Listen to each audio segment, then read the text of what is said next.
पंतप्रधान मोदी आणि शहा नावाचं संकट दूर करण्यासाठी प्रचार करत असल्याचं मनसे अध्यक्ष राज ठाकरेंनी सांगितलं। निवडणूक न झेपणारे राज ठाकरे कुणाचा प्रचार करतायत असा सवाल विचारणाऱ्यांना राज ठाकरेंनी हे उत्तर दिलंय। माझ्या प्रचारामुळे भाजपची फडफड होत असल्याची टीका राज ठाकरेंनी भाजपवर केली आहे। तसंच त्यांना मी असं काही उकरून काढेन असं अपेक्षित नव्हतं। आता माझ्या प्रश्नांची उत्तरं यांच्याकडे आहेत का असा सवाल राज ठाकरेंनी केलाय। शहांचं 15 लाखांचं उत्तर देशाच्या कानफटात मारल्यासारखं असून भाजपनं निवडणुकीसाठी वापरलेला पैसा आला कुठून असा सवाल राज ठाकरेंनी केलेला आहे। तर ही अशी माणसं तुम्हाला मूर्ख बनवतायत असं राज ठाकरेंनी म्हटलंय। इच्छा वेळी शहा काय सह पायलट होते का असा सवाल राज ठाकरेंनी आपल्या भाषणातून केलाय। तर इम्रान खानला मोदी पंतप्रधान म्हणून का पाहिजेत, मोदी इम्रानमध्ये ही ऍडजस्टमेंट नाही का असा सवाल त्यांनी केलाय।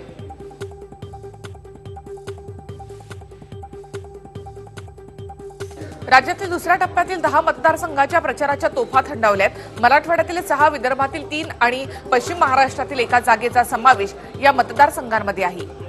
औरंगाबादमध्ये मुख्यमंत्र्यांच्या सभेत पावसानं हजेरी लावली, त्यामुळे सर्वांची तारांबळ उडाली। वादळी वाऱ्यासह झालेल्या या पावसामुळे कापडी कंपाऊंड उडून गेलं, तर काहींनी बसण्याच्या खुर्च्या डोक्यावर धरल्या। कोल्हापूरमध्ये बाळा नांदगावकर आणि पोलीस यांच्यामध्ये शाब्दिक बाचाबाची झाली। राज ठाकरेंच्या सभेमध्ये डी झोनमध्ये बसण्याच्या कारणावरून हा वाद झाला। आम्ही ठरवलं तर डी झोनमध्ये कुणालाही बसू देणार नाही असं पोलीस बाळा नांदगावकर यांना म्हणाली। शिवसेनेतील अंतर्गत वाद विकोपाला गेलाय। शिवसेना लोकसभा उमेदवार ओमराजे निंबाळकर यांच्या विरोधात शिवसेनेचे उस्मानाबादचे विद्यमान खासदार रवींद्र गायकवाड यांच्या तक्रारीवरून गुन्हा दाखल करण्यात आलेला आहे। पंकजा मुंडे फेक न्यूजच्या बळी पडल्यात। प्रीतमच्या प्रचारामध्ये घटना बदलण्याचं वक्तव्य केल्याचा व्हिडिओ व्हायरल झाला होता। मात्र हा व्हिडिओ एडिट करून 2 शब्द एकत्र केल्याचं उघड झालंय। व्हिडिओ एडिट करून 2 शब्द एक केल्याचं यामध्ये उघड झालेलं आहे। संविधान बदलणं चिक्की खाण्याइतकं सोपं नाही असा पलटवार पंकजा मुंडेंच्या घटना बदलण्याच्या वक्तव्यानंतर धनंजय मुंडेंनी केलाय।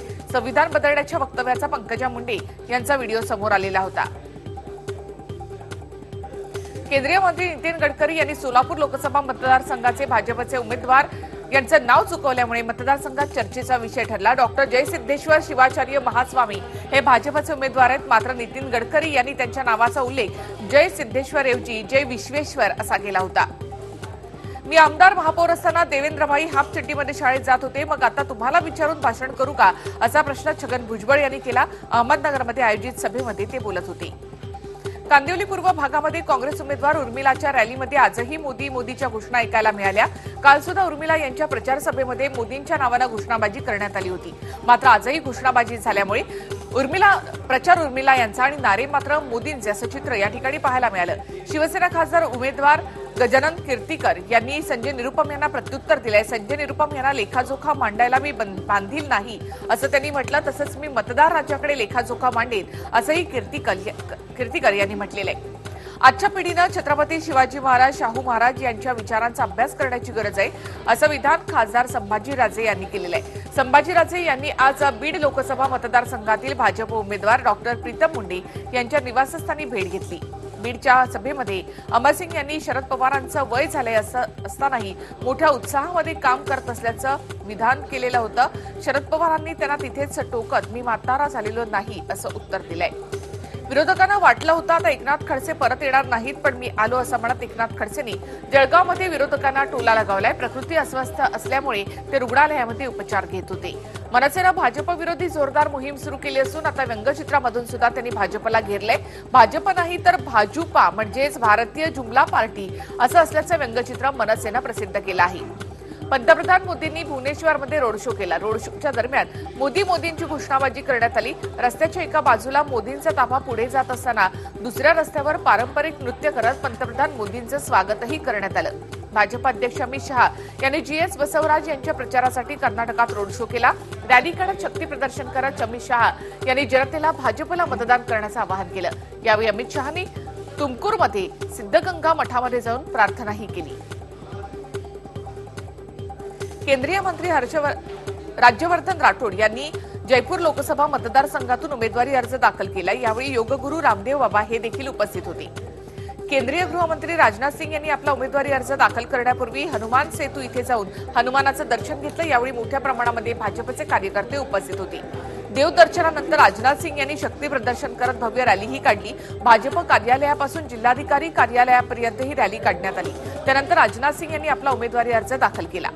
मोदींवर पहिल्यांदा संपत्ती संबंधी आरोप करण्यात आलेले आहेत। मोदी आणि जेटलींनी संपत्तीची माहिती लपवली असा आरोप काँग्रेसकडून करण्यात आलेला आहे।